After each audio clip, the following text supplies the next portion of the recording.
So can you explain your vision for this, with these two-family apartments? Well, when we purchased this site, it had an old single-family house on it. We knocked that down, and now we're building two-family houses because the zone calls for it.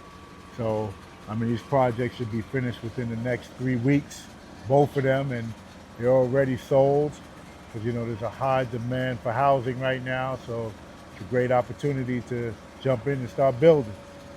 And what's your time frame that you like to have when you doing the development? I like to do it in 4 to 6 months, but usually it takes 7 to 9 months. Okay. You know, but in a perfect world, it can take 4 to 6 months. And what was your vision for these two? Like, do you have a certain size? Did you have it based on where you have it? Like, Well, usually based upon the lot okay. is the amount of square footage that you can actually build. And these two lots happen to be 25 by 100. And usually on the 25 by 100, they allow you to take up but so much of the lot for actual living space. So in my perfect world, I like to make them gigantic. Right. But you have to work within the confines of, you know, different things in building. You got setbacks and you got yard, lot coverage. So you got to consider all of that when you're designing. Okay. You want to take us in and show us something? Sure. Okay. Come on in, guys. Go ahead. Now, usually we have hard hats and steel toe. Steel toes and hard hat. Here's John, the man, makes it all happen. Hi, John.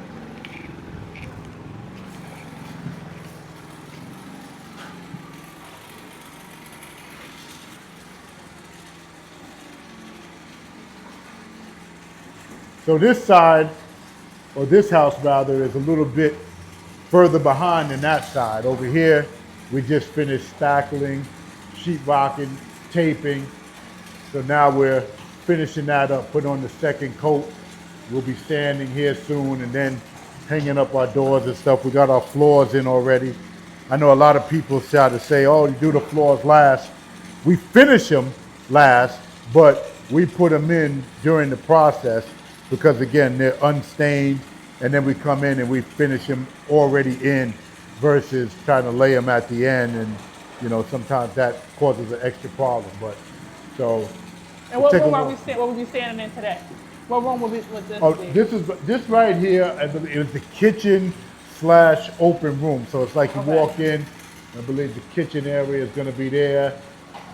You know, vent stuff going out of the building is over there. Like that's where your stove is going to be at. Then you got your sink and stuff and all that over in that area. Yep. And what material do you usually use? Because people like to, you know, shine their floors. Yeah. They like to make sure it has long lasting. Yeah, well, this is oak wood, unfinished.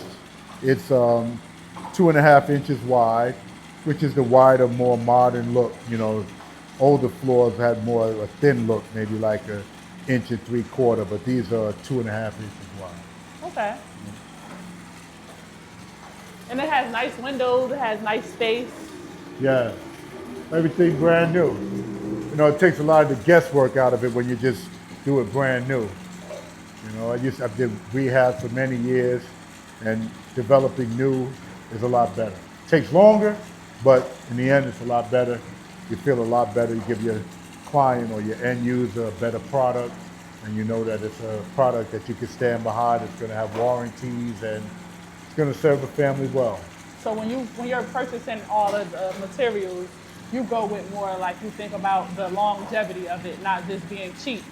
Because nowadays, a lot of people use certain materials that as soon as you touch the walls, they're dirty, you know? Or as soon as you do certain things, and with that aspect, you know, I guess it's more when you thinking about the fast turnaround, but you're looking at more longevity, which makes it better, and which means you have more, you know, dignity when you're doing certain things.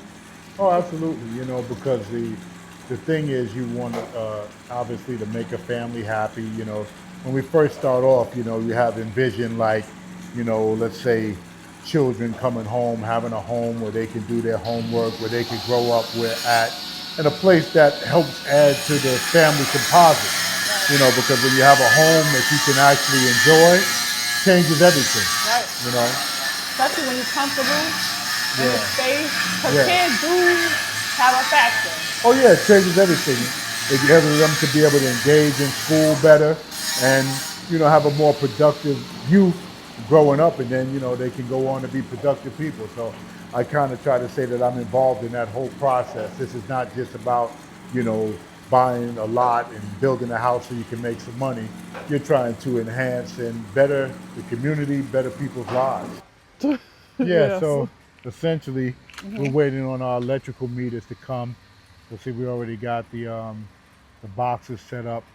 Okay. So PSE&G sends out what they call a cutting card.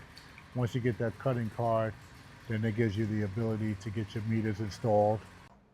And that's a little inside scoop of Yes. Darrell's day to day and what he Yes. does, because obviously he's hands on. And Yeah. if you want to know anything more, they can reach you at your Instagram, or Yes. Facebook, Yeah. and things of that sort. Absolutely. Or at one of the upcoming seminars where we talk about, real estate and other investments that can help you, transform your life.